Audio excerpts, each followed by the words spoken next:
Nagulat nga itong si Lucy nang pagpasok nga niya doon nga sa kwarto nilang mag-asawa dahil nakita nga niya mismo doon sa basurahan na may panty nga doon na kulay pula.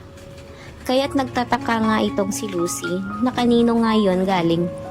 Kaya naman tinanong nga niya ang kanyang asawa at ano daw milagro at bakit umano may panty doon at alam naman ng ginang na hindi nga sa kanya nun. Kaya galit nga itong si Lucy at kinumpronta nga itong si Darius kung sino at bakit yun napunta doon. Subalit ay sinabi nga ni Darius na wala raw umano siyang ginawang masama at inamin naman niya na pumasok raw doon sa loob itong si Farah. At dito ay tinanong nga siya kung may nangyari ba sa kanilang dalawa.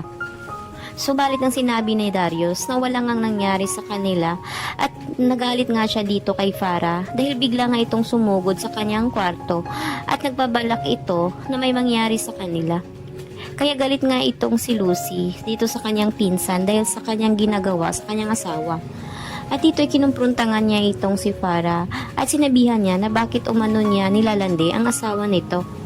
Subalit ay pinagtatawanan lang siya ni Farah at sinabi niya na sinusubukan lang umano niya kung kakagat raw ba itong si Darius.